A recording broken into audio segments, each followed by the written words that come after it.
വീട്ടിൽ സോളാർ വെക്കാൻ വേണ്ടി പ്ലാൻ ചെയ്യാൻ പ്രധാന കാരണം കറണ്ട് ബില്ല് തന്നെയായിരുന്നു. ഒരു ഏകദേശം 8,000 രൂപയോളം കറണ്ട് ബില്ല് വരുന്നുണ്ടായിരുന്നു. നമ്മളിപ്പോൾ നിൽക്കുന്നത് ഒരു 5 കിലോ വാട്ടിൻ്റെ സോളാർ പ്ലാന്റ് ചെയ്തിരിക്കുന്ന വീട്ടിലാണ്. സോ നമ്മുടെ വീടിൻ്റെ മുകളിൽ ചെയ്തിരിക്കുന്നതിൻ്റെ റൂഫിൻ്റെ മുകളിൽ ചെയ്തിരിക്കുന്നതാണ്. സോ ഈ വീട്ടിൽ ഏകദേശം ഒരു 6,000 രൂപ ടു 10,000 രൂപ ബില്ല് വന്നിരുന്നതാണ്. ഇപ്പം നമുക്ക് എത്ര രൂപ ബില്ല് വരുന്നുണ്ടെന്ന് നമുക്കൊന്ന് നോക്കാം.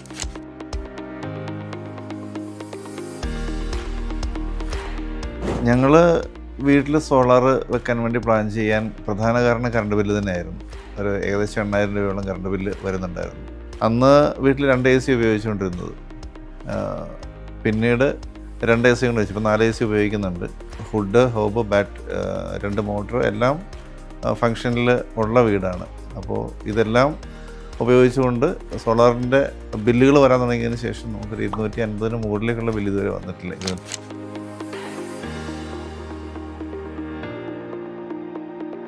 നമ്മളിപ്പോൾ നിൽക്കുന്നത് 5 കിലോ വാട്ടിൻ്റെ സോളാർ പ്ലാന്റിലാണ് നിൽക്കുന്നത്. സോ ഇത് ഫ്ലാറ്റ് റൂഫ് ആയിട്ടുള്ള ഏരിയ ആണെങ്കിലും നമ്മൾ ഫ്ലോർ ലെവലിൽ നിന്ന് നമ്മളൊരു 10 അടി പൊക്കിയാണ് ചെയ്തിരിക്കുന്നത്. റീസൺ എന്ന് വെച്ച് കഴിഞ്ഞാൽ താഴത്തെ ഏരിയയിൽ അവർക്ക് നോർമലായിട്ടുള്ള അവരുടെ ആവശ്യങ്ങൾക്ക് ഉപയോഗിക്കാൻ വേണ്ടി സ്റ്റോറേജ് സ്പേസിന് വേണ്ടി ഉപയോഗിക്കുന്നുണ്ട്. തുണി അലക്കിയിടാനോ അങ്ങനെയുള്ള കാര്യങ്ങൾക്ക് ഉപയോഗിക്കാൻ വേണ്ടി നമ്മൾ ഹൈറ്റ് പൊക്കിയാണ് ചെയ്തിരിക്കുന്നത്. സോ നമ്മളിവിടെ നോക്കിക്കഴിഞ്ഞാൽ കാണാം, ഈ പാനലിൽ നമ്മൾ ക്ലീൻ ചെയ്യാൻ വേണ്ടിയിട്ട് നമുക്കൊരു വാക്ക് വേ നമ്മളിവിടെ സെറ്റ് ചെയ്തിട്ടുണ്ട്.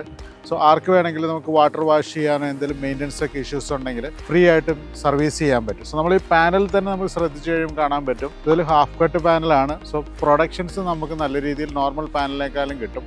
ഇപ്പോൾ ചെയ്യുന്ന ഏത് പാനലും നമ്മൾ മോണോപ്പർ ഹാഫ് കട്ടിലുള്ള ടോപ്പ് കോൺ സീരീസ് പാനൽസ് ചെയ്യുന്നതായിരിക്കും എപ്പോഴും നല്ലത്. റീസൺ എന്താണെന്ന് വെച്ചാൽ ഇപ്പോൾ നമ്മൾ നിൽക്കുന്ന ഒരു ഫുള്ളി വെളിച്ചം കുറവുള്ളൊരു സമയമാണ്, ഒരു ക്ലൗഡ് എൻവയോൺമെൻ്റ് ആണ്, നമുക്ക് നോക്കിക്കഴിഞ്ഞാൽ കാണാം. പക്ഷേ ഇപ്പോഴും നമുക്ക് ഇവിടുത്തെ പ്രൊഡക്ഷൻ കിട്ടിക്കൊണ്ടിരിക്കുന്നുണ്ട്.